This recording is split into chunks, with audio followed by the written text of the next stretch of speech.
आप जान लीजिए कि कुछ लोग, हम लोगों को तो अब लगता है कि अगली बार जो आप आइएगा ना, तो इस बार हम देखें कि कुछ इधर उधर कुछ जीत गया है, अगली बार सब हारेगा, हमको पूरा भरोसा है। ये सब बिना मतलब का बात बोल बोल करके क्या किया है? ये सब कोई काम किया है? उन लोगों ने आज तक कोई काम नहीं किया, देश की कोई सेवा नहीं की है। लेकिन आपने इतनी सेवा की है और उसके बाद इस तरह से हुआ है, तब इस बार फिर जो मौका मिला है, तो इस मौका के बाद आगे अब उन लोगों के लिए कोई गुंजाइश नहीं रहेगा, वो सब खत्म हो जाएगा। अब बिहार, आज देश बहुत आगे बढ़ेगा। अब बिहार का भी तो सब काम हो ही जाएगा, जो कुछ भी बचा हुआ है उसको ही कर देंगे। सबसे पुराना इलाका है, तो इसीलिए हम लोग तो पूरे तौर पर हर तरह से जो आप चाहिएगा उस काम के लिए हम लोग लगे रहेंगे। Honorable PM never took any rest. Day and night in Andhra Pradesh we had 3 meetings, public meetings, 1 big rally. It had made a huge difference for winning the elections in Andhra Pradesh. NDA government, under the visionary leadership of Sri Narendra Modi ji, has taken significant initiatives in the last 10 years. Narendra Modi ji focused and dedicated approach has transformed the nation into a global powerhouse. I am in the politics for the last 4 decades. I have seen so many leaders. I can give entire credit for Narendra Modi ji for making India proud globally. That is his biggest achievement for the country. Now, under his leadership, we have reached 5th largest economy in the world. Now, we are confident during this tenure, he is going to make India 3rd largest economy in the world. He is planning Vikasit Bharat Vision 2047. We are very confident under his leadership, India will become either 1 or 2 globally. It is going to happen. I am confident under his leadership, Indians are going to become global leaders in the near future. It is going to happen. Narendra Modi ji is having a vision and also is having a zeal, and also his execution is very perfect, and also he is executing all his policies with a true spirit. Always to have a leader. Right time is a great asset for the nation. Today, India is having a right leader, right time. That is Narendra Modi. নমস্কার, people voice নিউজে আপনাদের সবাইকে স্বাগত। আমি অরূপ। এই ভিডিওটা শিরোনাম আমি দিয়েছি মোদি আছেন মোদিতেই। কেন দিলাম? কারণ শুক্রবার দিনই এনডিএর সংসদীয় দলের নেতা নির্বাচিত হয়েছেন নরেন্দ্র দামোদর দাস মোদি, এবং এই নিয়ে পরপর 3 বার তিনি প্রধানমন্ত্রী হবেন, রোববার দিন শপথ নেবেন। কিন্তু এনডিএ আর কি জোটের সংসদীয় দলের নেতা হয়ে সেখানে নরেন্দ্র মোদি যেটা বললেন, সেখানে কিন্তু বোঝার উপায় নেই যে উনি আর কি সংখ্যাগরিষ্ঠতা হারিয়েছেন। এবার বিজেপি একা সংখ্যাগরিষ্ঠতা পায়নি, এনডিএ শরিকদের নিয়ে ওনাকে সরকার গঠন করতে হবে, তাদের উপর অনেকটা তিনি নির্ভরশীল। যে কথা আর কি ইন্ডিয়া জোটের নেতারা বলছিলেন, কংগ্রেস বলছিল, বা অন্য যাদের মনে হচ্ছিল যে এবার মোদি হয়তো তার কাজ করতে পারবেন না, যেভাবে চালাচ্ছিলেন কোট আনকোট ওনার মোদির আর কি বুলডোজার এভাবে চলবে না। অন্তত যদি বলা হয় দিনের শুরুটা, এটা যদি আজ দিনের শুরু হয়, মোদি কিন্তু প্রথম ব্যাটটা করলেন চালিয়েই, এবং সেখানে তাকে যোগ্য সঙ্গত করলেন এনডিএর 2 নেতা। একজন হচ্ছে নীতিশ কুমার, জেডিইউ এর বিহারের মুখ্যমন্ত্রী, অন্যজন হলেন তেলুগু দেশম অন্ধ্রপ্রদেশের মুখ্যমন্ত্রী চন্দ্রবাবু নাইডু। তারা কিন্তু যে দুজনের ওপর সবথেকে আর কি এই যে এনডিএ সরকার একজনের 14টা সিট আর একজনের 16টা সিট, এদের ওপর সবথেকে বেশি নির্ভরশীল, তারা কিন্তু যোগ্য সংগত করলেন।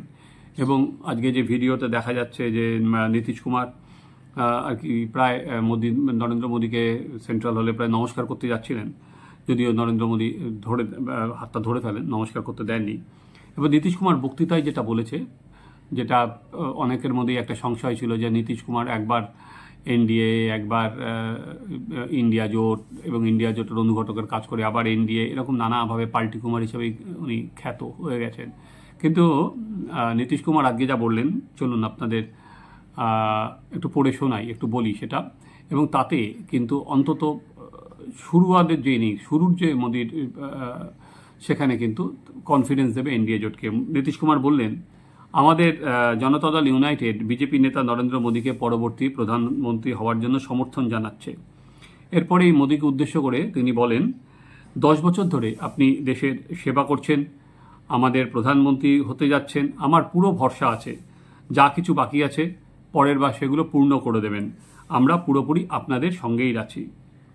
এবং একইভাবে তিনি যেমন নরেন্দ্র মোদীকে প্রেস করেছেন, একইভাবে তিনি কিন্তু কটাক্ষ করেছেন বিরোধীদের, আর কি ইন্ডিয়া জোটের নেতাদের বা ইন্ডিয়া জোটের অন্যান্য দলকে। তিনি বলেছেন, আমি দেখতে পাচ্ছি এদিক ওদিক কিছু লোক জিতে গেছে, পরের বার আপনি যখন ক্ষমতায় আসবেন দেখবেন এরা সব হেরে গেছে, ওরা দেশের কোন সেবা করেছিল, আপনি দেশের এত সেবা করেছেন তারপরেও এরকম হলো, কিন্তু এরপর আপনি এমন কাজ করবেন যে ওরা কোনো সুযোগই পারবেন না।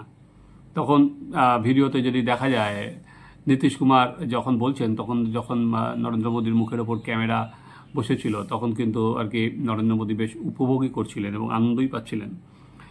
শুধুমাত্র নীতিশ কুমার নয়, মোদীর প্রশংসায় আজকে ভরিয়ে দিয়েছেন তেলুগু দেশম পার্টির নেতা চন্দ্রবাবু নাইডু। তো তিনি বলেছেন, আমি বিশ্বাস করি নরেন্দ্র মোদীর নেতৃত্বে ভারত তৃতীয় বৃহত্তম অর্থনীতি হয়ে উঠবে। এবং সেখানে আরও বলেছেন যে চন্দ্রবাবু নাইডু, যে আমাদের এই জোট, সেই জোটটা আগামী দিনেও একইভাবে এগিয়ে যাবে, নরেন্দ্র মোদীজির নেতৃত্বে ভারতের আরও উন্নতি হবে। ফলে নীতিশের এবং চন্দ্রবাবু নাইডুর যে কথা, তাতে পরিষ্কার যেটা বলছিলাম, যে সংশয় প্রকাশ করা হচ্ছিল অন্তত প্রথম ক্ষেত্রে, যে এরা কি হোঁচট খাবে, যে বারবার বলা হচ্ছে নীতিশ কুমার এবং তেজস্বী যাদব একই বিমানে যখন এসে সেই ছবি দেখানো হচ্ছিল, যে আপাতত দেখুন এখনো পর্যন্ত বলা যায় না, তো কারণ এই জোট তো রাজনীতি তো পরিবর্তনশীল। কিন্তু এবারে যেটা হলো, নীতিশ কুমার বা চন্দ্রবাবু নাইডু যেখানে শেষ করেছিলেন, নরেন্দ্র মোদী কিন্তু সেখান থেকেই ব্যাটনটা ধরলেন।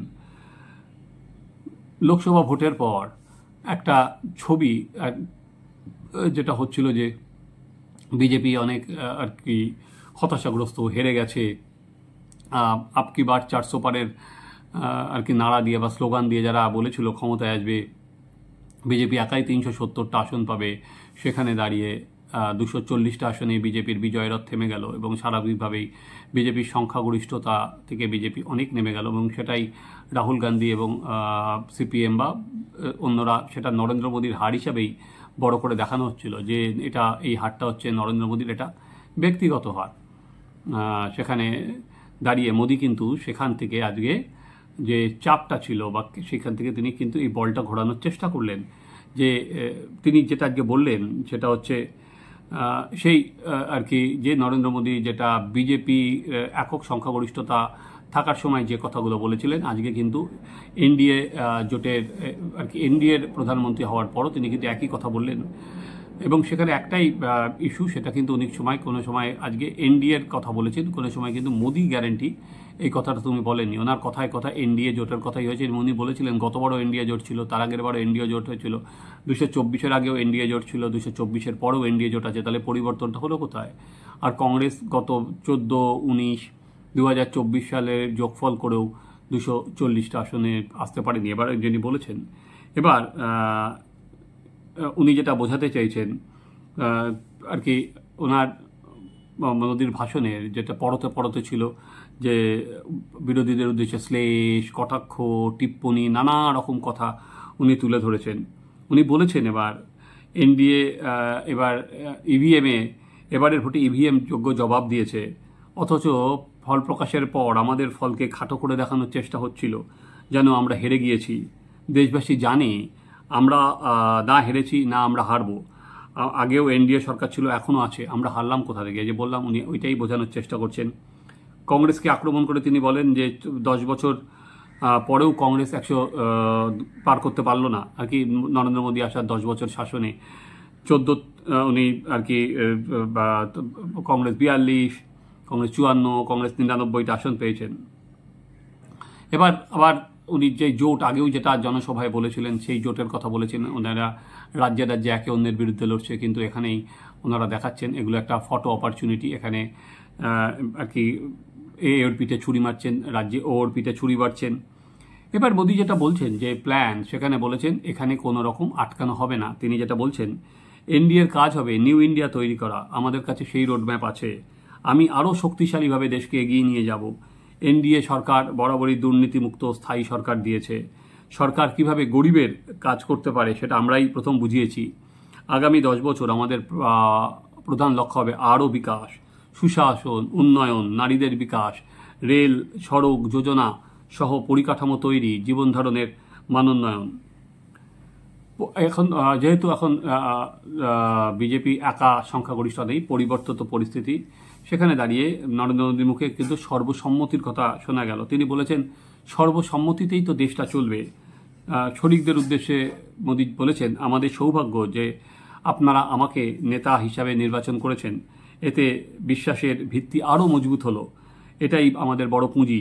3 দশক ধরে এনডিএ চলেছে, এটা সামান্য ঘটনা নয়। আগামী দিনে সর্বসম্মতি নিয়ে আমরা দেশকে এগিয়ে নিয়ে যাব এবং আগামী 25 বছরে ভারতের এত উন্নতি করবে যে গোটা বিশ্ব তাকিয়ে থাকবে। ফলে মোদীর প্রথম যে আর কি তৃতীয়বার নির্বাচিত হয়ে যাওয়ার পর প্রথম যে বক্তৃতা, তাতে কিন্তু উনি যেটা আজকে যে ভাষণটা তিনি দিলেন, তাতে কিন্তু আর কি ওনার যে আস্থা অটুট আছে, ওনার যে মনোবল ভেঙে যায়নি, উনি কিন্তু সেটাই বারবার করে সেটা বোঝাতে চাইলেন। এবং যে ন্যারেটিভটা ক্রিয়েট করা হচ্ছিল, যেটা নরেন্দ্র মোদীর পার্সোনাল আর নরেন্দ্র মোদীর যে দম্ভ, সে দম্ভ চূর্ণ হয়েছে, কিন্তু সেই জায়গা থেকে সরে এসে উনি কিন্তু পরিষ্কার যেটা বোঝানোর চেষ্টা করলেন যে এই জয় যে কোনো অবস্থাতেই তার হার নয়, যে এটাকে হার হিসেবে বড় করে দেখানো যাচ্ছে।